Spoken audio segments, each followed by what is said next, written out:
Assalamualaikum warahmatullahi wabarakatuh. Kembali lagi di channel Portal Dimensi dan tentunya masih bersama saya Kang Slamet di sini. Kali ini Kang Slamet akan membawakan kisah yang berjudul Antasena Mahendra, Warisan Getih Leluhur. Cerita ini ditulis oleh Ristori. Sebelum kita masuk ke ceritanya, buat kalian yang belum subscribe channel ini, tekan tombol subscribe-nya terlebih dahulu dan tekan tombol notifikasinya agar kalian tidak ketinggalan cerita terbaru dari Portal Dimensi. Gak usah berlama-lama lagi, langsung saja kita masuk ke ceritanya. Antasena Mahendra, Warisan Getih Leluhur.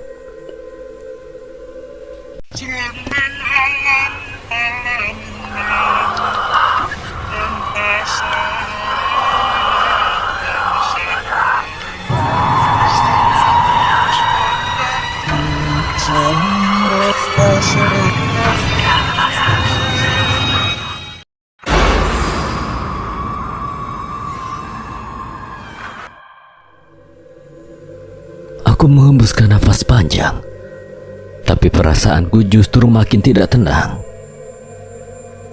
Sesuatu telah terjadi di tempat ini dan aku yakin ini belum benar-benar selesai. Kini tinggal satu, Rido. Dari tempatku berdiri, aku bisa melihat pemuda itu berdiri di tengah jalan dengan kondisi jauh lebih buruk dari yang lain. Matanya merah menyala, nafasnya memburu seperti orang kehabisan akal. Begitu ia melihat aku dan Arlingga mendekat, tubuhnya menegang, lalu tiba-tiba ia berteriak keras.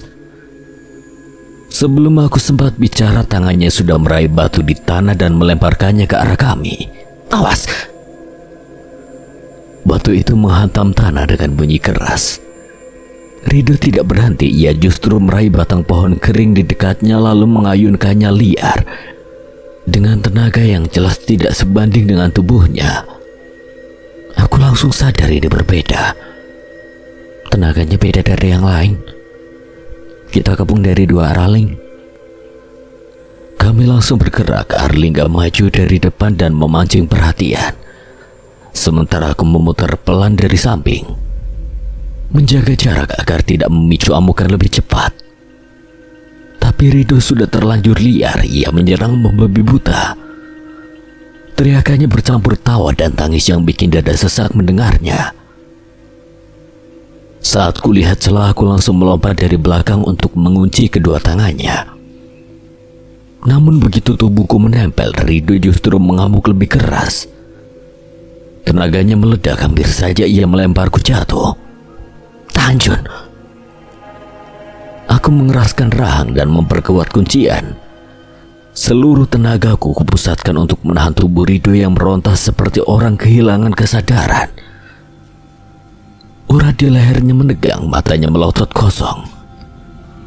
Arlingga segera meraih kepala Rido dari depan lalu merapal doa lebih keras.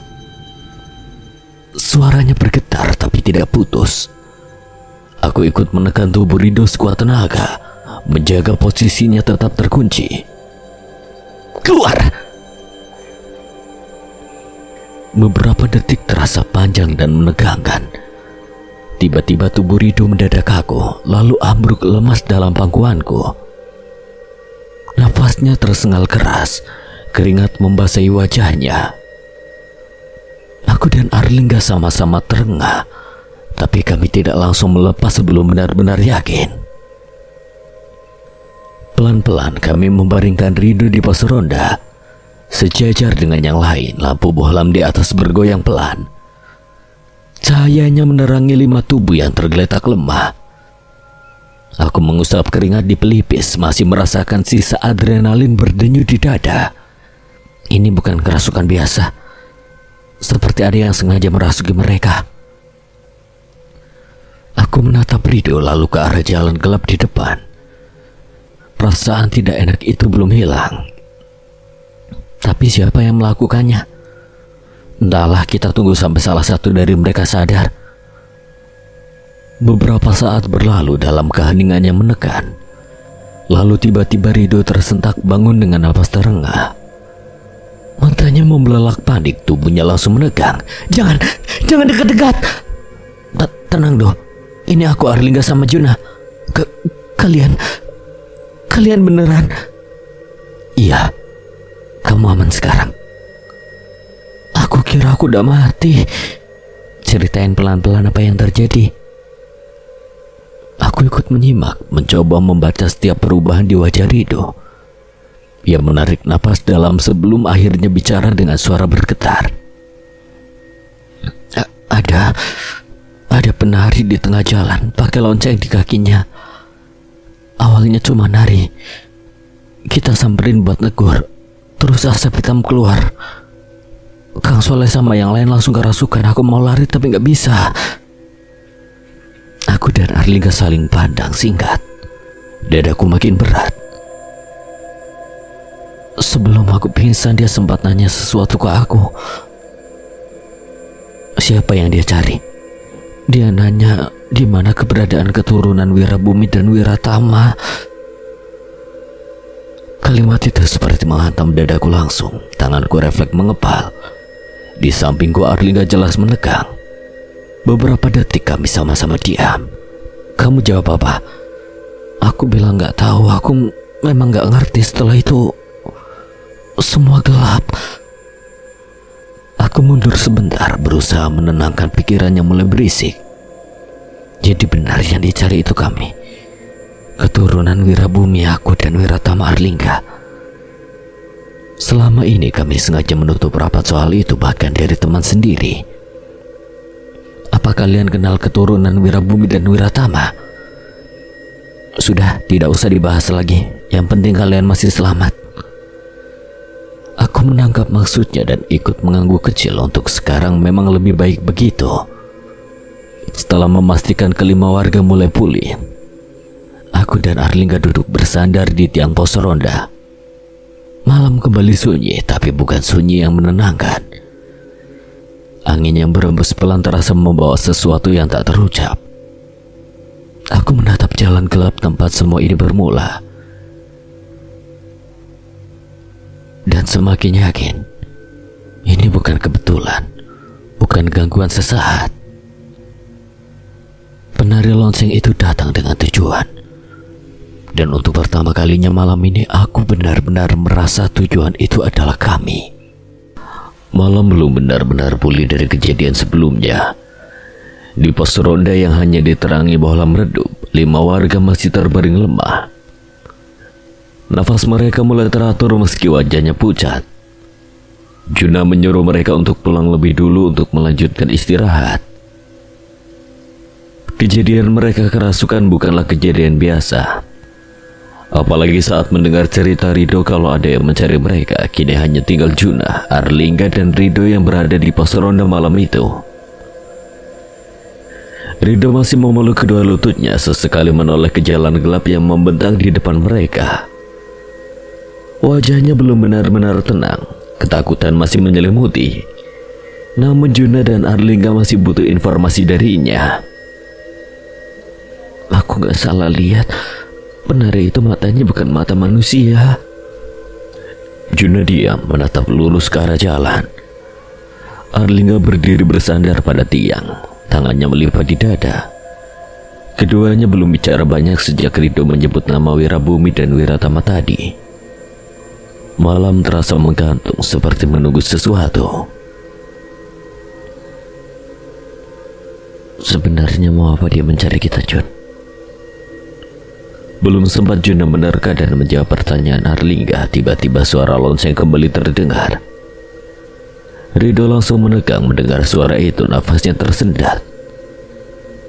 Bunyi itu makin jelas teratur seperti hentakan kaki yang menari di atas tanah keras. Itu dia yang tadi. Dia yang bikin kami kerasukan. Juna dan Arlingga serentak menoleh ke arah jalan yang mengarah ke kebun pisang.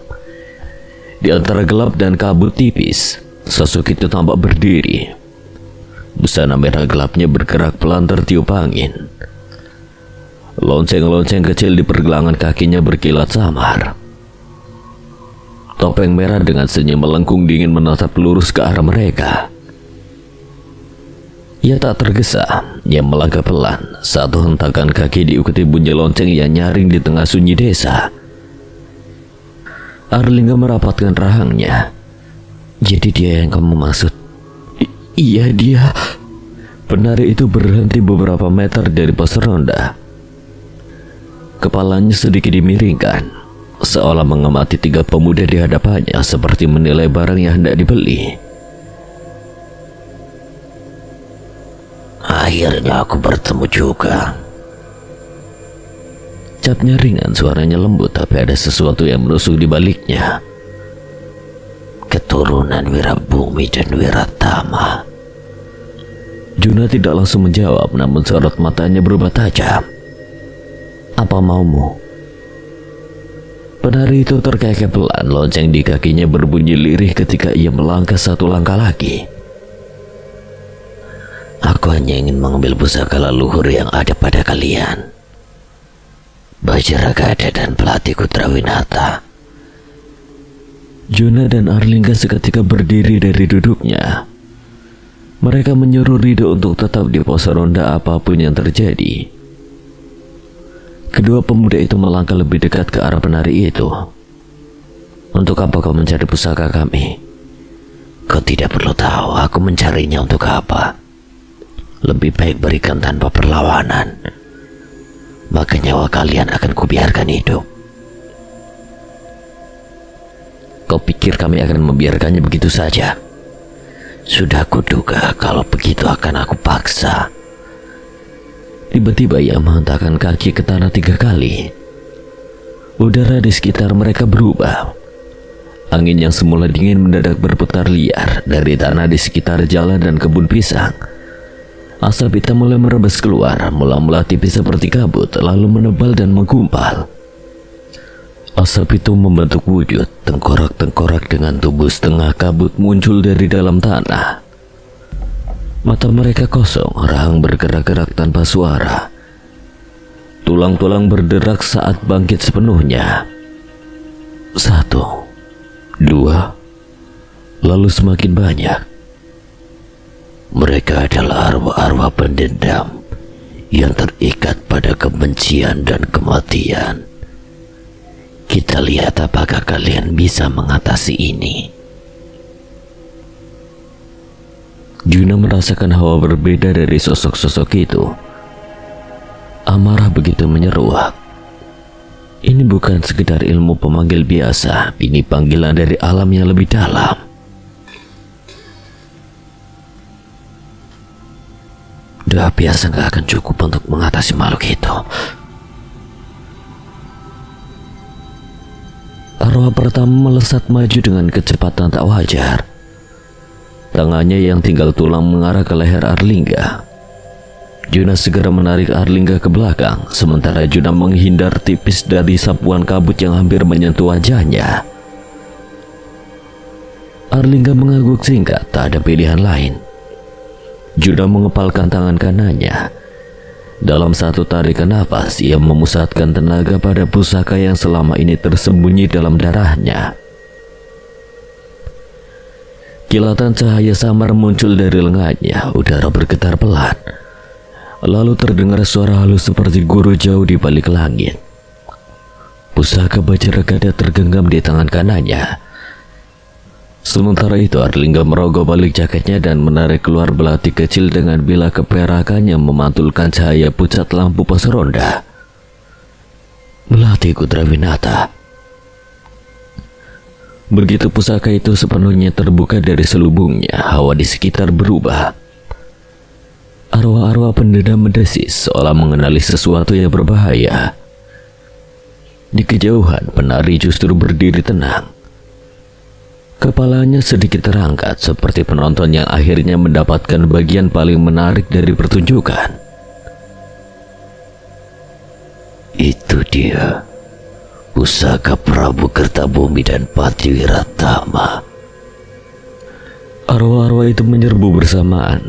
Tanah kembali bergetar oleh gerakan mereka yang tak menyentuh bumi sepenuhnya.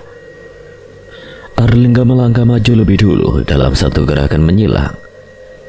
Ia menebaskan belati Kutrawinata. Cahaya terang memancar dari bilahnya. Cahaya yang menyatu seperti satu garis utuh. Tebasan cahaya manunggal itu membelah 2 arwah sekaligus. Tengkorak-tengkorak itu retak dan pecah menjadi serpihan asap yang langsung menguap. Di sisi lain, Juna menghentakkan kaki dan menghimpun tenaga pada tinjunya. Petir kecil berderak di sekeliling kepalan tangan. Dengan satu pukulan ke udara, tenaga Bajragada meledak seperti geledek yang dilepaskan dari jarak dekat. Kilatan biru keputihan menyambar arwah-arwah yang bergerombol. Tubuh-tubuh kabut itu tersentak, tulang-tulang mereka pecah sebelum sempat menyentuh tanah. Ledakan demi ledakan kecil menggema di sekitar jalan desa. Asap hitam yang tadi memenuhi udara kini terkoyak oleh cahaya pusaka. Dalam hitungan menit, arwah-arwah pendendam itu satu persatu hancur, lenyap tanpa sisa. Hening kembali turun perlahan, sisa asap menipis, menyisakan bau hangus yang aneh di udara malam. Juna dan Arlingga berdiri berdampingan. Napas mereka teratur meski dada masih bergemuruh oleh sisa tenaga pusaka. Penari bertopeng merah itu bertepuk tangan riang, suaranya terdengar hampir ceria. Indah sekali, tebasan cahaya manunggal dan tinju geledek Bajragada. Tidak salah lagi. Angin malam belum sepenuhnya tenang ketika suara lonceng kembali menggema di jalan desa Surawetan. Juna dan Arlingga masih berdiri waspada, sementara Rido masih memperhatikan kedua temannya berhadapan dengan sosok-sosok mengerikan yang dipanggil penari itu. Kabut tipis merambat rendah di atas tanah seolah menyamarkan gerak yang tak kasat mata. Tanpa aba-aba, sosok penari bertopeng merah itu kembali bergerak. Langkahnya ringan, hampir tak menyentuh tanah. Dalam satu kedipan mata, ia sudah berada lebih dekat. Arlingga langsung menebaskan belati Kudrawinata, cahaya peraknya membelah udara. Namun tubuh penari itu berputar lincah. Kain merahnya melayang mengikuti gerakan, dan tebasan itu hanya mengenai angin kosong. Cepat sekali. Juna maju dari sisi lain, tinjunya kembali dialiri tenaga Bajragada. Kilatan biru menyambar ke arah dada penari itu. Tapi lagi-lagi gerakan halus seperti tarian membuat serangan itu meleset. Penari itu melompat ringan, mendarat tepat di antara mereka, lalu membalas. Satu pukulan mengarah ke arah perut Juna. Energi hitam mengalir di sepanjang lengannya, pekat seperti asap yang dipadatkan. Juna sempat menangis, namun benturan itu tetap membuatnya terhuyung 2 langkah ke belakang. Nafasnya terpotong sejenak. Di sisi lain, Arlingga menerima tendangan berputar yang disertai semburan energi serupa. Dadanya terasa seperti dihantam batu besar. Ia terpental, lututnya menghantam tanah keras. Penari itu tak memberi jeda. Ia berputar kembali. Tangan dan kakinya bergerak dalam pola yang indah namun mematikan. Setiap serangan diselimuti aliran hitam yang menekan, membuat Juna dan Arlingga semakin sulit mendekat. Kita belum bisa menyentuhnya. Dia bisa membaca gerakan kita. Penari bertopeng merah tiba-tiba berhenti, kepalanya miring sedikit, lalu kakinya kembali menghentak tanah. Dari setiap hentakan, tanah bergetar ringan. Asap hitam kembali merembes keluar. Arwah-arwah berwujud tengkorak dengan tubuh kabut bangkit satu persatu. Lebih banyak dari sebelumnya, mereka menyerang dari berbagai arah depan, samping, bahkan dari belakang. Juna memukul satu arwah hingga pecah menjadi serpihan asap. Tapi 2 lainnya langsung menyergap dari sisi berbeda. Arlingga menebas cepat, cahaya belatinya menyambar 2 tengkorak sekaligus. Namun jumlah mereka tak kunjung berkurang. Kalau begini terus kita cuma buang tenaga. Juna mengangguk singkat. Mereka sama-sama tahu Bertarung setengah-setengah hanya akan memperpanjang waktu. Mereka harus membuka seluruh kemampuan pusaka mereka, mengeluarkan tenaga penuh tanpa sisa. Namun sebelum keduanya sempat memusatkan tenaga lebih dalam, suara teriakan memecah malam. Keduanya spontan menoleh. Rido berdiri kaku beberapa meter di belakang. Di lehernya sebilah golok melintang tajam. Di belakangnya berdiri sosok lainnya mengenakan topeng berbeda. Topeng kelana merah, sorot mata di baliknya membara redup dalam gelap. Juna merasakan dadanya mencengkeram. Berhenti, atau darahnya akan jatuh malam ini. Siapa kau? Berikan pusaka itu, atau nyawanya jadi pengganti. Rido gemetar. Golok itu menekan sedikit lebih dalam, membuat garis tipis merah muncul di lehernya. Penari bertopeng merah menghentikan tariannya. Ia berdiri tenang, seperti menunggu keputusan yang sudah ia perhitungkan. Juna dan Arlingga saling menatap. Di antara mereka tak perlu kata panjang untuk memahami beratnya pilihan itu. Kita nggak bisa kasih begitu aja. Itu pusaka leluhur. Kita bahkan belum tahu mereka mau pakai untuk apa. Juna menahan napas, matanya tak lepas dari Rido yang semakin pucat. Kalau kita pertahankan, Rido bisa mati. Kalau kita lepas, kita juga nggak tahu apa yang akan terjadi nanti, John. Yang hilang bisa dicari lagi. Nyawa nggak bisa, Ling. Beberapa detik terasa seperti menit yang panjang. Lonceng kecil di kaki penari berdenting pelan tertiup angin.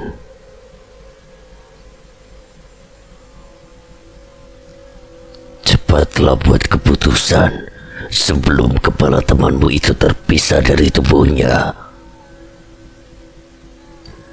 Tak ada pilihan lain lagi. Akhirnya Juna mengangkat kedua tangannya perlahan. Tenaga Bajragada yang menyala di lengannya meredup sedikit demi sedikit.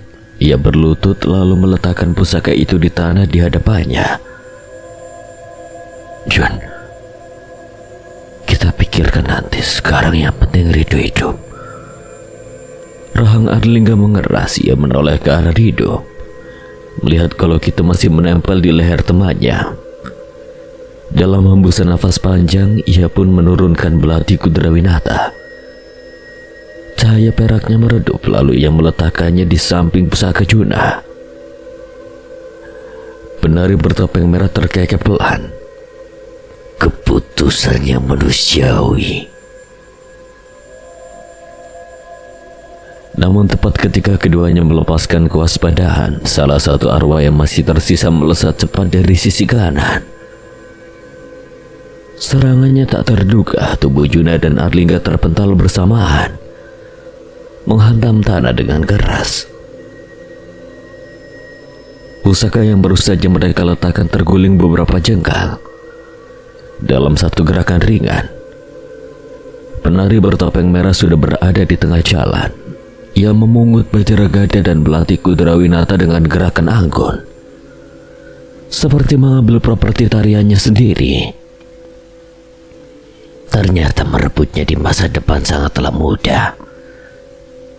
Juna mencoba bangkit, tapi dadanya terasa sesak akibat benturan tadi. Arlingga juga terbatuk, berusaha meraih kembali belatinya, namun sudah terlambat. Penari itu menatap kedua pusaka di tangannya. Akhirnya, di belakang sosok bertopeng kelana masih menahan Rido, namun kini golok itu sedikit menjauh dari lehernya. Kau janji lepaskan dia. Penari bertopeng merah tidak menjawab. Ia hanya mengangkat satu tangan dan kembali menghentakkan kaki. Tanah bergetar lebih kuat dari sebelumnya. Asap hitam membumbung lebih tebal dan arwah-arwah baru bermunculan lebih banyak, lebih padat dan lebih buas. kalian masih harus bertahan sedikit lagi. Anggap saja dia perpisahan. Arwah-arwah itu bergerak serempak, mengepung Juna dan Arlingga yang masih berusaha bangkit. Sementara di tengah kepungan asap tengkorak yang berderak, penari bertopeng merah melangkah mundur perlahan. Kedua pusaka kini berada dalam genggamannya. Lonceng di kakinya berdenting lirih menyatu dengan tawa tipis yang mengembang di udara malam. Dan di bawah cahaya bohlam meredup pos ronda, Juna dan Arlingga menyadari satu hal yang lebih menyakitkan dari luka di tubuh mereka. Pusaka leluhur itu telah jatuh ke tangan musuh. Sosok bertopeng kelana merah itu menghantamkan gagang goloknya ke tengkuk Rido hingga membuat pemuda itu seketika tak sadarkan diri. Juna dan Arlingga berusaha bangkit.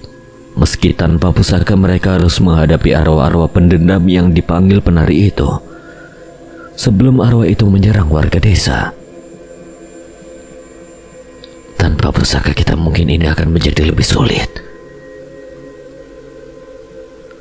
Keduanya bersiap menghadapi puluhan arwah yang kini mulai menyerang. Cakar panjang melesat ke arah mereka, berusaha mencabik-cabik tubuh mereka. Arlingga dan Juna berlarian menghindari setiap serangan yang datang. Mereka mengambil batang pohon sebagai senjata dan menghancurkan beberapa arwah dengan batang pohon yang diperkuat dengan amalan pemutih. Meski efektif, namun mereka membutuhkan tenaga lebih banyak. Akibat serangan yang dilancarkan penari itu sebelumnya membuat tenaga mereka menjadi lebih sedikit dan merasa sangat lelah untuk mengeluarkan tenaga dalam. Juna terkena pukulan telak di dadanya, cairan merah keluar dari mulutnya. Arlingga berusaha melindunginya, namun nafasnya juga sudah terengah mengayunkan batang pohon sembari terus melapisinya dengan amalan pemutih. Mereka benar-benar terpojok, sulit untuk melawan, namun hal tak terduga terjadi. Dari arah alas Surawetan tampak sosok hitam besar dengan mata kuning melesat dengan cepat. Cakar besarnya mencabik-cabik arwah pendendam yang mengepung mereka. Mahesasura. Arlingga mengenali sosok itu. Itu adalah Mahesasura, sosok macan hitam besar penjaga alas Surawetan.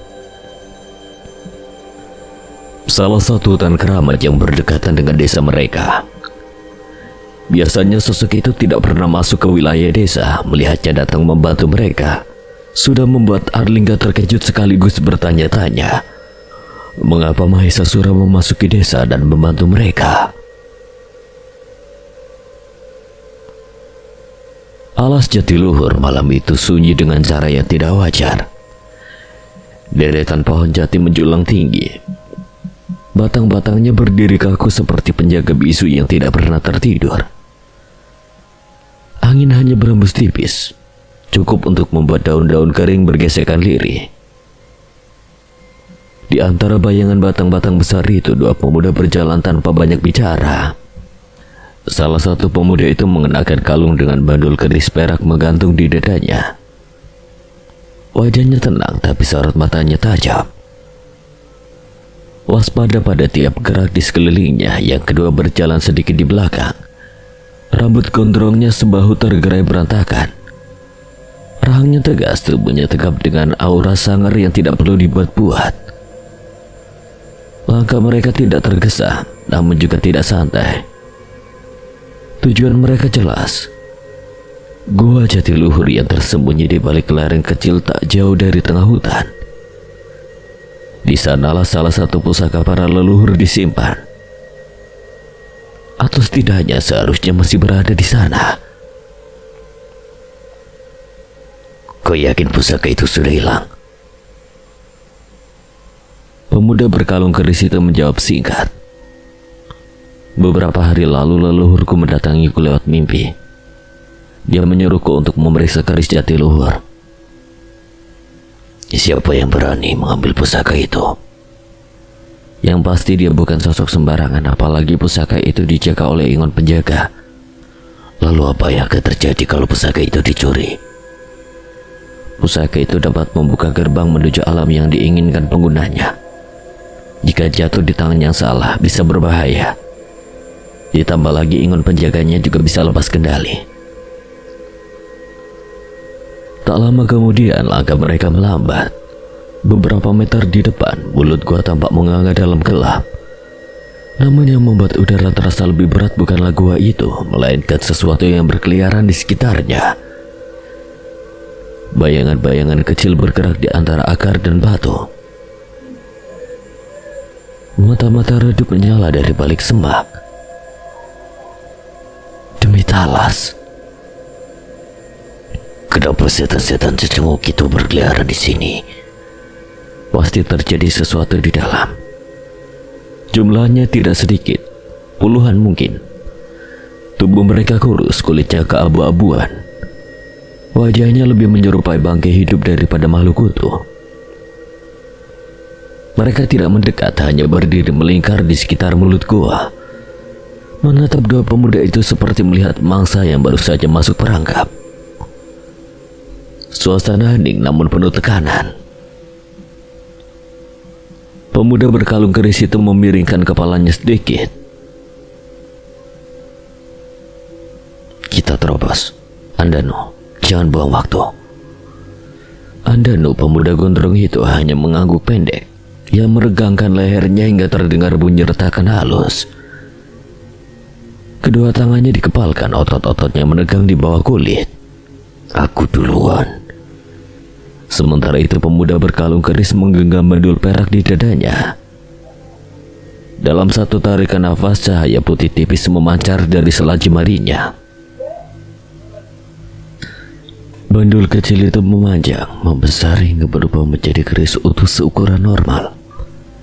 Bila-bilanya memantulkan cahaya pucat bulan yang menembus sela daun, berkilau dengan aura bersih yang kontras dengan kelabutan. Demit-demit alas mulai bergerak. Suara desisa rendah terdengar dari tenggorokan mereka. Satu di antaranya melompat lebih dulu. Cakar panjangnya mengarah ke wajah Andanu. Andanu tak mundur. Dengan gerakan kasar dan cepat ia menangkap lengan makhluk itu dan menghantamkan kepalanya ke batu besar di sampingnya. Suara retakan keras terdengar ketika tengkorak demit itu pecah. Tubuhnya langsung menguap menjadi asap tipis. Dua lainnya menyerang bersamaan. Andanu berputar liar. Satu tinju menghantam dada makhluk pertama hingga tubuhnya terpelanting. Lalu tendangan keras menyapu kepala makhluk itu sampai terpisah dari bahunya. Gaya bertarungnya tidak teratur, liar, brutal tapi mematikan. Di sisi lain, Satria melangkah lebih tenang. Satu hentakan kakinya membuat jarak di antara dirinya dan tiga demit di depannya menghilang. Keris peraknya berkilat. Satu sabetan. Leher makhluk pertama terbelah bersih. Asap hitam memancar sebelum lenyap. Tanpa berhenti ia memutar pergelangan tangan dan menusukkan bilahnya ke dada makhluk kedua. Cahaya putih dari keris itu membuat tubuh demit tersebut retak seperti kaca yang dihantam palu. Yang ketiga mencoba menerjang dari belakang. Namun Satria sudah menghilang dari posisinya dalam satu gerakan cepat. Ia muncul di sisi makhluk itu dan membabatnya tanpa ragu. Pertarungan berlangsung singkat. Demit-demit alas yang tadi berjumlah puluhan kini berkurang cepat. Andanu menghancurkan dengan tangan kosong, menghantam, meremukkan, menendang tanpa ampun. Satria bergerak seperti bayangan cahaya. Setiap sabetan kerisnya selalu menemukan sasaran. Dalam hitungan menit, mulut gua Jatiluhur kembali sunyi. Sisa asap hitam mengambang tipis sebelum akhirnya hilang tersapu angin malam. Andanu menghembuskan nafas panjang. Kenapa demit-demit cecunguk seperti mereka bisa berkumpul di sini? Itu artinya penjaganya tidak ada di sini. Mereka tidak menunggu lebih lama, keduanya melangkah ke dalam gua. Udara di dalam terasa lebih lembab, dingin dan berat. Dinding batu dipenuhi lumut, tetesan air jatuh perlahan dari langit-langit, menciptakan gema halus yang berulang. Semakin dalam mereka melangkah, semakin terasa getaran halus yang tak kasat mata. Hingga akhirnya lorong sempit itu terbuka pada sebuah ruang lebih luas di tengah gua. Di sana berdiri sebuah altar batu tua, permukaannya halus dengan ukiran-ukiran samar yang hampir terkikis waktu. Di tengah altar itu seharusnya tertanam keris jatiluhur, pusaka yang diwariskan turun-temurun dan disembunyikan dari tangan yang tak berhak. Namun kini kosong, tak ada apa-apa di atasnya. Hanya bekas cekungan yang menunjukkan bahwa sesuatu pernah berada di sana. Andanu melangkah mendekat, rahangnya mengeras. Terlambat. Satria berdiri diam beberapa detik. Tangannya menggenggam keris peraknya lebih erat. Ia mencoba merasakan sisa getaran energi yang mungkin masih tertinggal. Hening. Kosong. Keris jatiluhur sudah tidak di sini. Siapapun yang mengambilnya pasti tahu apa yang mereka cari. Satria menatap altar kosong itu tanpa berkedip.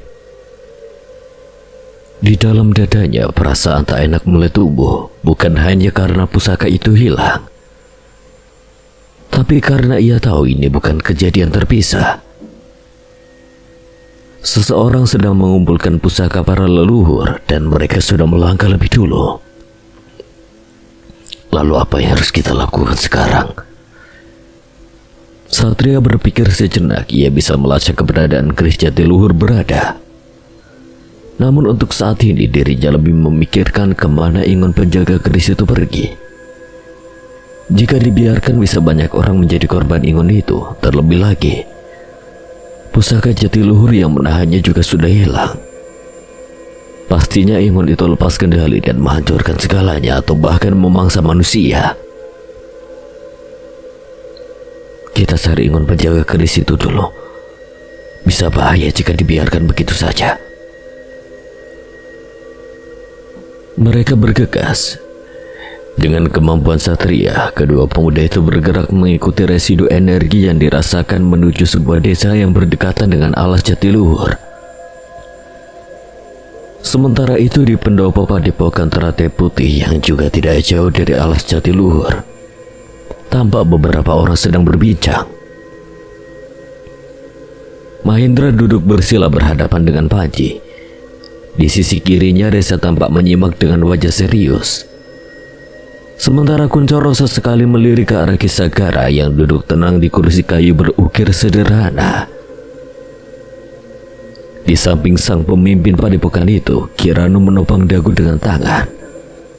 Sorot matanya tajam namun penuh pertimbangan. Kami datang bukan sekedar ingin tahu. Kitab pelebur jiwa itu menurut Nyi Intan bisa menjadi kunci untuk menghadapi Basukolo di Segoro Getih. Untuk itu aku ingin menanyakan apakah Panji sudah menguasainya atau belum. Nama itu membuat suasana semakin hening.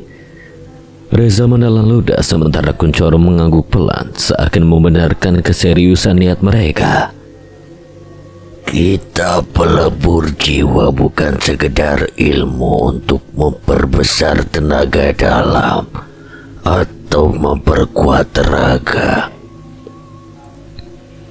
Ilmu itu bekerja pada lapisan terdalam jiwa.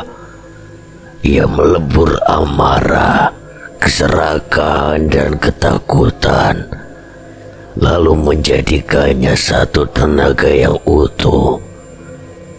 Bila nanti belum benar-benar bersih, ilmu itu justru akan berbalik menggigit pemiliknya. Panji telah membuka gerbang pertamanya. Ia mampu menyatukan nafas dan pikirannya dalam satu tarikan. Ia bisa merasakan getar jiwa orang lain di sekitarnya. Namun itu baru permulaan. Tingkatan kedua menuntunnya memisahkan kesadaran raga dan batin tanpa kehilangan kendali.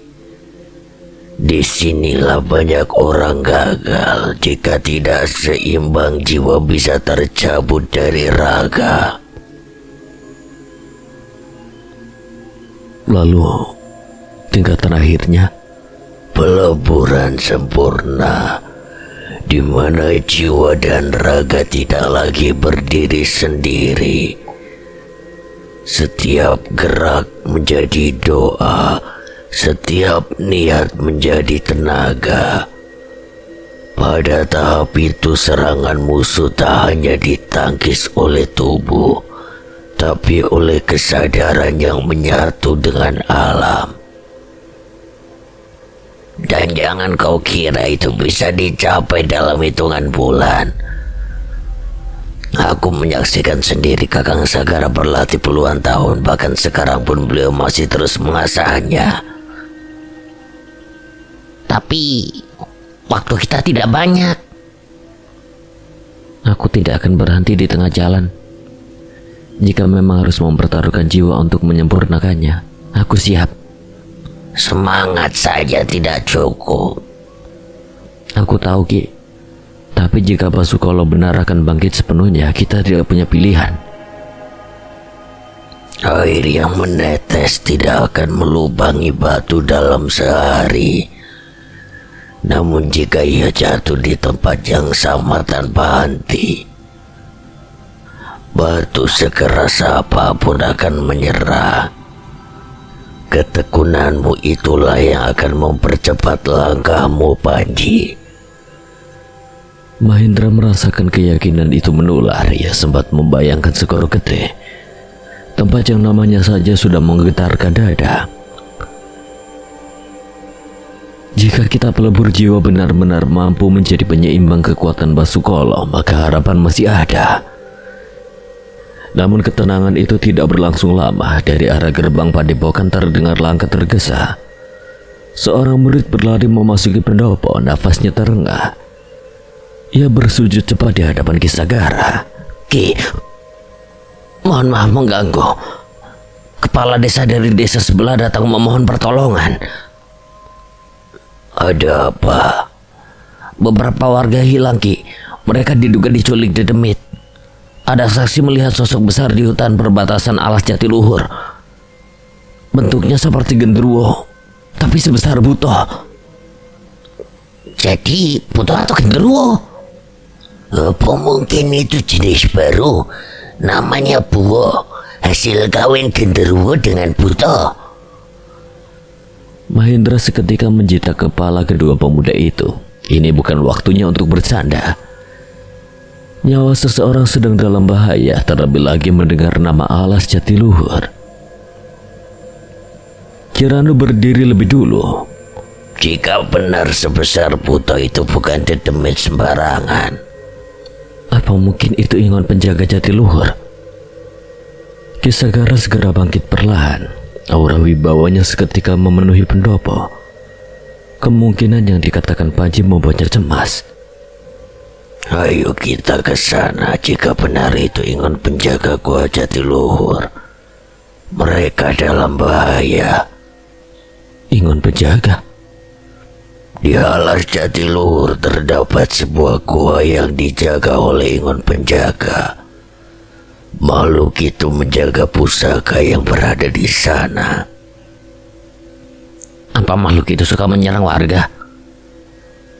Ingon itu tidak akan menyerang jika tidak terjadi sesuatu pada keris Jatiluhur yang dijaganya.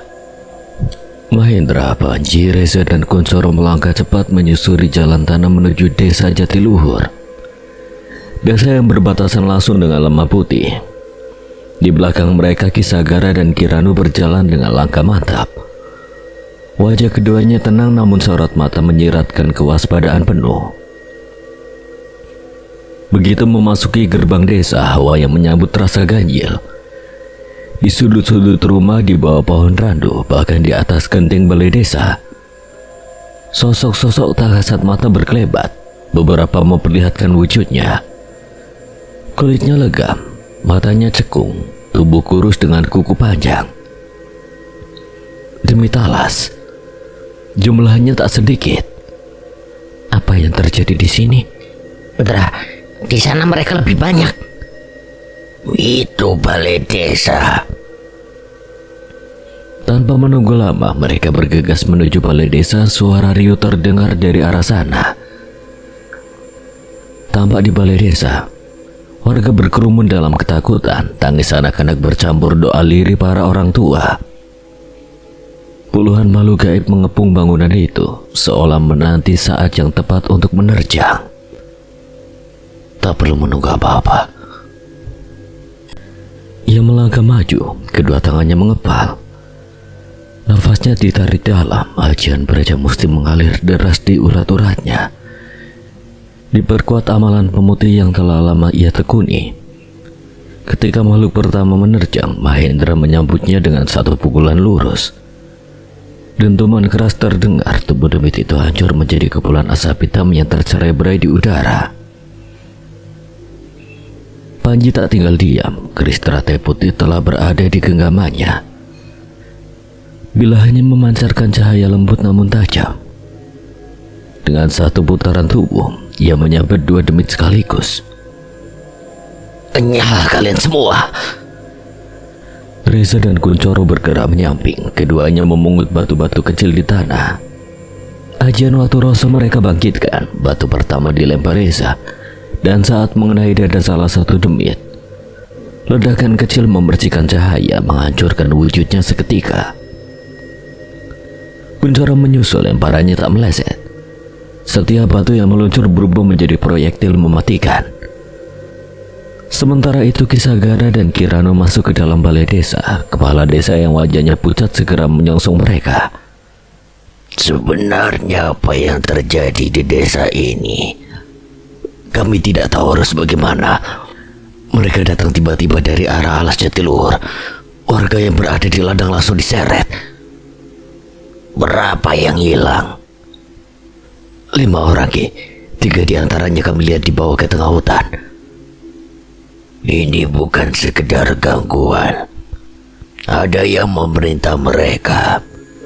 Kami akan menolong yang dibawa ke hutan, jaga warga yang tersisa.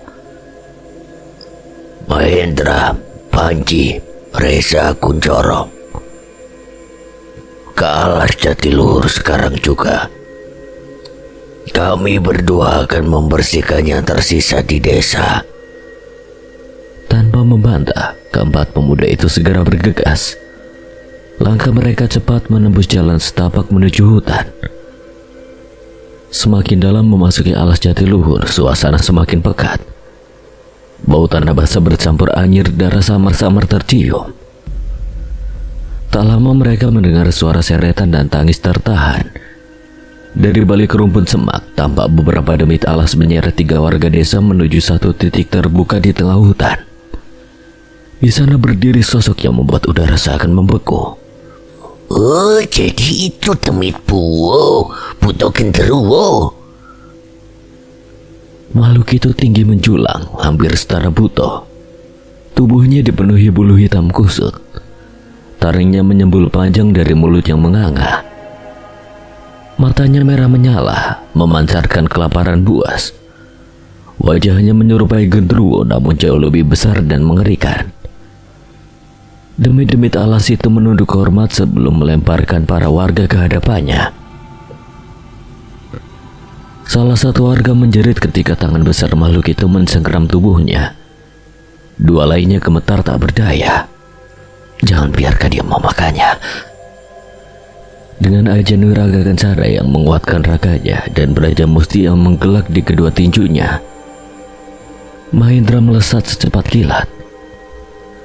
Tanah di bawah kakinya retak saat ia menjejak. Dalam satu hentakan tinjunya menghantam pelipis makhluk besar itu. Suara benturan keras menggema di antara pepohonan. Sosok raksasa itu terhuyung beberapa langkah ke belakang. Raungan marahnya mengguncang hutan. Panji memanfaatkan celah itu. Ia bergerak menyamping. Kerisnya menyala terang. Dengan satu sabetan tajam, ia membelah tangan besar yang masih menggenggam salah satu warga. Sengkraman itu terlepas, darah hitam muncrat sebelum menguap menjadi asap. Lari, jangan menoleh. Reza dan Kuncoro segera maju menahan demit-demit alas yang hendak mengejar.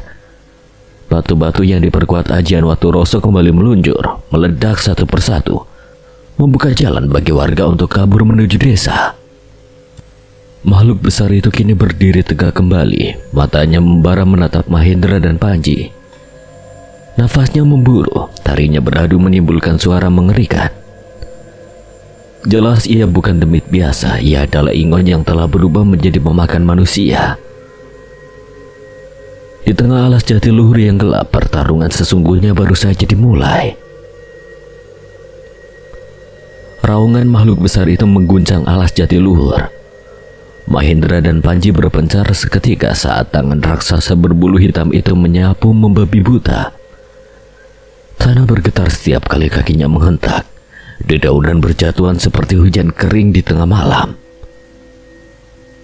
Serangan demi serangan datang tanpa pola, liar dan penuh amarah. Menghindar! Panji meloncat menghindari kibasan tangannya hampir meremukkan kepalanya. Mahendra berguling ke samping, merasakan angin keras dari pukulan makhluk itu menyambar wajahnya. Di sisi lain, Reza berusaha membantu dengan ajian Watu Roso. Batu yang dilemparkannya melesat cepat. Namun karena posisi Kuncoro tiba-tiba berpindah, lemparan itu justru mengarah ke temannya sendiri. Hei, awas!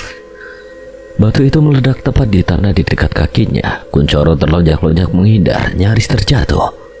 Jangan kali, bocah gendeng, kau harap mateni aku ya. Coro gak sengaja.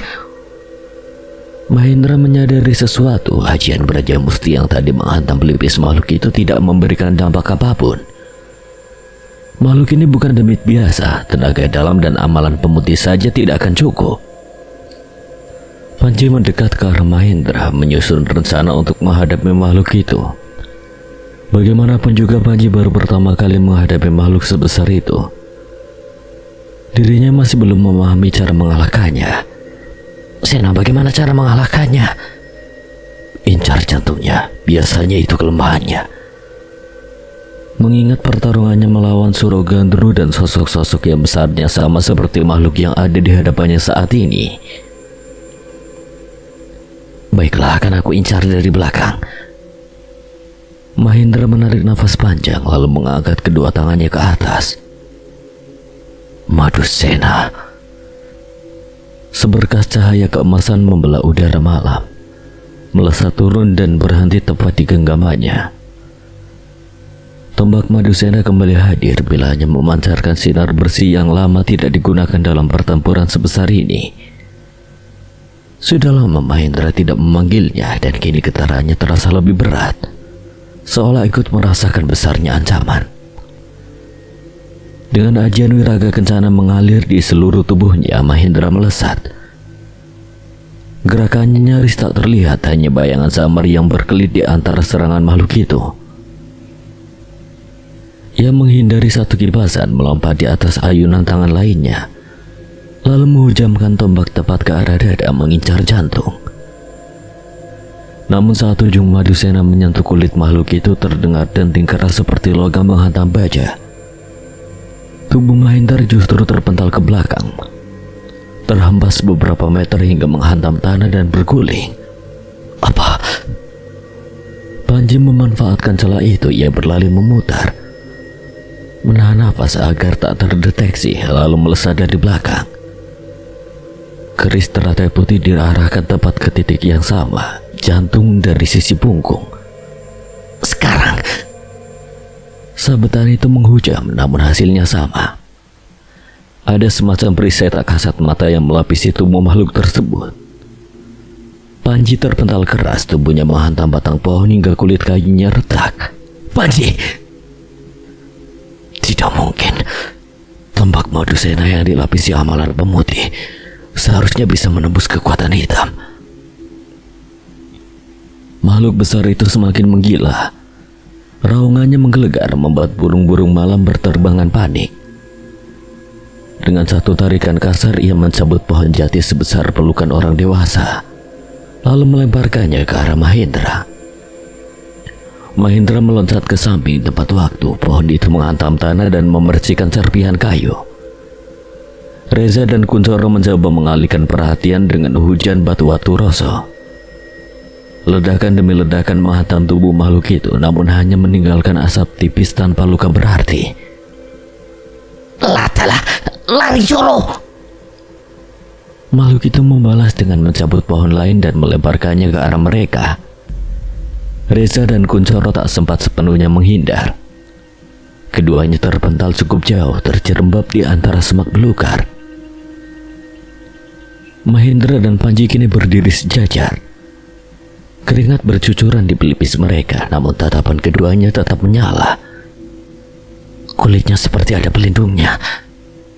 Perisai gaib. Mungkin ada yang mau perkuat makhluk ini dengan mantra. Lalu bagaimana mengalahkannya? Belum sempat mereka menyusun rencana, tiba-tiba dari arah belakang makhluk itu melesat cahaya putih menyilaukan. Bentuknya memanjang, berkilau, lalu berubah menjadi sosok ular putih besar. Dengan kecepatan luar biasa, ular itu melilit tubuh makhluk raksasa tersebut, mengikat kedua lengannya dan menahan gerakannya. Makhluk itu mengaum keras berusaha meronta, namun lilitan ular putih itu semakin mengencang. Sisiknya memancarkan cahaya bersih yang kontras dengan aura hitam di sekeliling. Mahendra dan Panji saling menatap, sama-sama terkejut. Ular putih.